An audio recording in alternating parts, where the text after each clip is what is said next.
Hi, I'm Andy Strike, and I'm coming to you from Erie, Pennsylvania, where I've recently moved from Washington, D.C. And I'm very much worried about the quality of this video. So, setting all technical concerns aside, this is primarily just a first video for my friends in DC, but I'm making it public because I want to create a public video journal of my transition from being a big city guy to a much smaller town guy. Erie, Pennsylvania is less than 100,000 people. The metro area is probably less than 300,000 people, or something like that. There's four relatively small colleges and universities here. Um, it's a Rust Belt city. Used to have a lot of great blue collar jobs and heavy manufacturing, and that's all gone away. People tell me now the biggest employers are the hospitals and the insurance industry, and that fits with my sense of things as well. So, so what's important about this? Mostly right now is to let my friends know that I'm alive and well, and having a very good time moving into Erie, getting to know it, and I attribute almost all of that to my friend Jim, who's lived here all his life, who I've known since we were both 18. And we have the sad fact that we've both lost our wives, our partners. Uh, Mine a year and a half ago, and his just a few months ago. Uh, so it's neat to be around each other. It's sad to have that shared, very unhappy thing between us. But at the same time, it's nice to have somebody I know really well who I can talk to about those sorts of things. And I think Jim feels the same. I was in Washington, D.C. since the very end of 2008. I left for a little over a year, around 2000 and like the end of 2013. Came back at the beginning of 2015. So yeah, I was gone about a year. I went back to my hometown. My mother and brother weren't doing well, and it turned out they did quite badly. My mother died. My brother had a number of issues, moved to a different part of the state. So when I went back to DC, my entire experience was colored by the fact that I moved in with the woman that I had met before, and we'd lived together before, and broken up acrimoniously. We both came back to DC. Um, Very expensive town. Frankly, we needed each other to be able to afford to live there, and we lived together. The big issue was she had been diagnosed with early stage dementia, and I had some friends advising me on what that meant and what that might mean if I moved back in with her.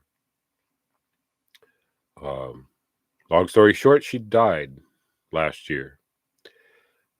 So I cared for her from 2009 to the beginning of 2022, through the pandemic years, which was particularly difficult. Um, so in other places, I'll talk about that. Um, it's taken me a while to realize that I really need to be working full time. I'd quit working early to care for her, and now I'm here in DC, in Erie, because it's a low cost of living compared to DC, and I have this friend Jim, who has just been wonderful, helping me get settled and orienting me in the city and being encouraging. So so I'm envisioning future episodes of this series where I can introduce you to Jim, I can introduce you to Erie, I can introduce you to the kinds of things that I'm doing now. I should summarize. I don't have a lot of money, so my first thing is to get gainful employment. perhaps areas I don't really want to work in now, or I'm not so excited about, I should say. Uh, so falling back on my technical background, computer guy. Um, yeah, so this is a whole area to talk about later too. So I need to get employment. I need to get a car. I need to do all the things people do when they move. Get a local driver's license, bank account, the usual stuff. Um, Kind of weird doing it at my age and my circumstances, uh, and that's part of the story. I'm doing this as an older guy. I moved around a lot as a younger guy, and it's different now, much harder. Um, but also, I guess I have the advantage of age and some maturity, so I look at it differently. So I'm living in an Airbnb. I have this place at least to the end of the year if I want it, so I can look around Erie and choose where I want to live. And just a few moments ago, I left a message with an apartment complex that's near downtown Erie that I think would be kind of ideal for me to live there. The price is right, location's good. Um, I guess I should say some words about that because it's really important to me. The Then this is hard. I mean, I'm coming from Washington D.C. My partner was black for the last, what, 15 years. I've been used to that. So here I am in Washington, D.C., and I'm taking in what people are advising me and where I should live and, what I could look forward to in different parts of the city and all that sort of thing. And what I've realized is they're all steering me away from being anything and anywhere near the black community in Erie. And it's really a sharp racial divide. I knew it would be a little like this, but it's more extreme. I'm on the west side of Erie now. Technically, not even in the city. I'm in the township called Mill Creek, where I'm told that's where the professional class lives.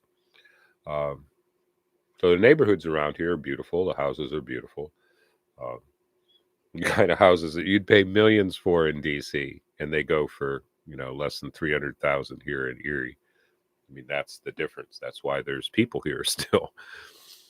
Uh, so the uh, I don't even know how to talk about this. I mean, it really bothers me that everybody looks just like me and everybody's white.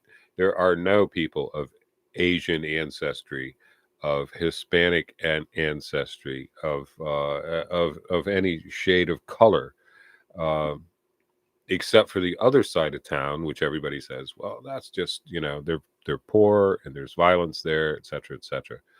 Uh, Man, it's just hard for me to buy. I mean, where are the professional black class people? Why aren't they here in Mill Creek?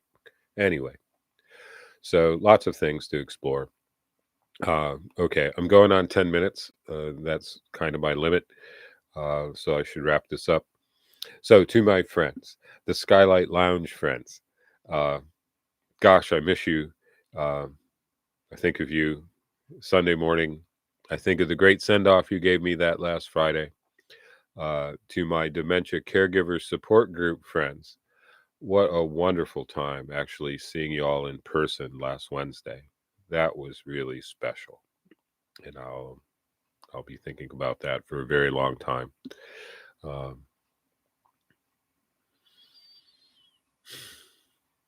to the friends from my meditation groups, um, well, I completely desire to stay part of those groups, so I don't know if that I'm leaving you behind. But many of you I could see in person, and that's not going to happen anytime soon, and I miss that. Um, but I find participating in the same things that I did when I was in DC was I mean, it's grounding for me. It's really nice. We'll have to change. I'm pretty sure I'm going to have to move whatever Zoom meetings I have to the evening, so I can kind of clear the decks for paid employment. I'm realizing how important just getting money is right now. And as much as I don't like thinking that way, it's practical. Um, yeah. Well, there's a lot of people that I would like to speak very specifically to, and I just don't have time right now. I'm so sorry. I had such a wonderful week before I left. I had packed up my apartment and gotten out of it, and then I had a week just to say goodbye to people, and it was the most marvelous time, day after day, having really meaningful time with different friends and different groups of friends. And quite honestly, I've never had a week like that in my entire life, and it really blew me away. I still haven't completely grasped it. All of you that I saw then, thanks. And those that I didn't, I'm so sorry. I just not used to trying to pack so many things into a small time frame. Now I've been here a week and I feel more settled. I've unpacked. Well, mostly unpacked. Uh, Gotten used to this new place I'm living. Gotten used to being with my friend Jim again. Um, and again, he's just been wonderful. I couldn't possibly have done this, I don't think, without him. He's already introduced me to some of his friends who are wonderful, and I feel just very grateful for all of that. And I should just go. I'm doing fine. I will put out as many of these messages as I can, and I will try to keep them, frankly, to 5 minutes rather than I'm going on 13 now. Can't stop talking. Um, so you get to see whether I can figure out how to do this more effectively or not. Yeah. Thanks and much love to everybody. I'll be back.